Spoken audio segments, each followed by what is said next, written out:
What is up, guys? Welcome back to another video. My name is Nash, and today we're going to be talking about the golden rule of corporate America. So if you're going to be working in corporate as an analyst, financial analyst, a business analyst, or any of those entry-level positions, one of the biggest mistakes that you make, or that a lot of those people make, is that they assume that they know more when it comes to, the work that they're about to do, right?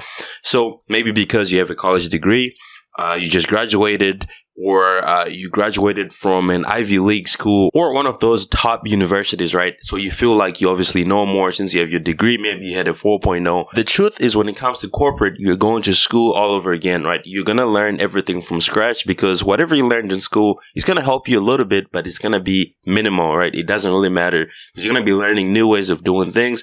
Because when it comes to schools, when you're learning, let's say finance, for example, they will teach you the traditional ways of doing finance, right? So if you're learning how to, you can learn how to calculate the beta of a stock, or how to calculate the returns of a stock. But now, if you just go on Google or Yahoo Finance, you find that already done for you, right? You can find the beta on Yahoo Finance, so you don't have to calculate that. So schools will teach you how to calculate that, which is kind of like, how to get to that point. But when you actually go into the real world, if you go to, if you're working in corporate finance, if you're doing, things like that, you can simply just Google it and you'll find it. You find the answer. So that's why it's so different, because when you go to corporate, there are ways that they do things. Even though it gets to the same result, you have to learn how they do things, right? Because you're working for that company. So that's the biggest mistake that a lot of people do. They assume that they know more. But the truth is, you know nothing. So here's the golden rule. So the golden rule is never outshine the master. So this is actually not a written rule. It's actually from one of my favorite books here. It's called How to Win Friends and Influence People by Dale Carnegie. My dog ate the cover, but you can still see kind of like, how it looks. I definitely recommend this. So obviously this is an analogy to, different things when you're applying this to corporate, right? So the master is obviously going to be someone who is above you, right? Looking at the corporate structure of a lot of these companies, right? It's the same structure, but it might have different names at the different positions, right? On the lower level, you have the analyst, which is you. You're new. You've been there for a couple of years. Above you, you have a supervisor who is an analyst, but they've been working for a while, so they have a lot of experience. So they're capable of supervising other analysts. So, they have more knowledge. After the supervisor, you have the manager, then you have the director, and you go into those VP positions, right, which is way up there. But we're going to go up to manager. So when it comes to never outshining the master, as an analyst, you should never outshine your supervisor. As a supervisor, you should never outshine the manager. As a manager, you should never outshine the director, right?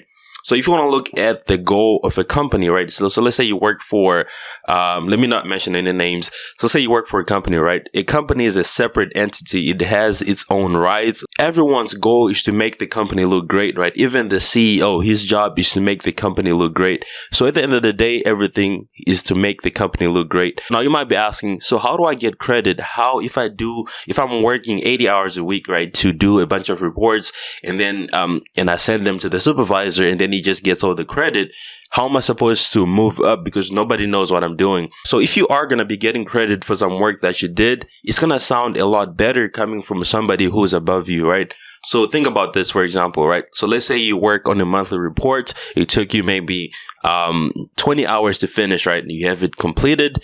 Your job is to send it to the supervisor to review, right? So the supervisor's job is literally look at the work that you did, be like, okay, that looks good. I'll send it off to the manager. And then when they send it to the manager, usually they're not going to say, Nash, the analyst created this and I approved it, so I'm sending it to you. They're just going to say, the report is completed. But everyone knows that it's the analysts that are doing all the work. So most of the time, the manager, if the report looks great, he might say, well, this report looks really good. I like how clear it is. I like how it's formatted. I like this, and that. And then that's when you're going to get credit. The supervisor is going to say, oh, yeah, it's the new analyst that just came in. Or it's, that's how you get credit. So that's going to sound a lot better than you, making yourself get the credit, right? So for example, if you want to look on the other side of this, let's say you send the report and it's sent to the manager, and then you run into the manager maybe at lunch and you ask him, yeah, did you see my report? I did that. It was me. It took me 80 hours or something like that. That's going to sound like you're bragging. It's going to sound like you feel like you know more. It's going to sound cocky. So now if you go around your supervisor to talk to the manager to claim credit, now you're trying to outshine the master, right? Now, if someone is above you, obviously like a supervisor, they have more credibility than you, maybe because they've been working at the company for longer. So if you try to outshine someone who's above you, it's going to feel like you are trying to undermine their position, which can have a negative impact on your career, because you do have to realize that whenever you're about to get a raise or a promotion, they ask your supervisors, what do you think about, this person's work ethic? What do you think about the way they do their work? Do you think, they deserve this promotion or anything like that? So if you are looking to really succeed in finance when it comes to maybe moving up in positions, when it comes to promotions or just getting raises, you should always remember to never outshine the master. And at the end of the day, your job is to please whoever's above you. That's your job, right? You never claim credit or give them all the credit. But when they give you the credit, it's going to seem, because they have more credibility, so they're going to be taken more seriously. You're like, oh, if he thinks that this person is good, then they have to be good, right?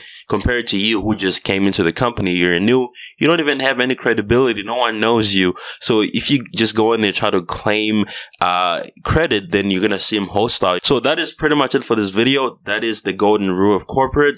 Never outshine the master. And it is something that's not taught in school. So you never know. It's just something that you learn as you go. I learned this before I even started working in corporate. So I've been really successful when it comes to, getting raises, promotions, anything like that. And we're about to reach 1,000 subscribers on this channel. When we do, I'm going to do a day in the life so you guys can really see what I do for a living, or I guess in detail, because I talk about it all the time. Make sure to go ahead and hit the subscribe button below if you haven't already, and I'll see you on the next one. Peace.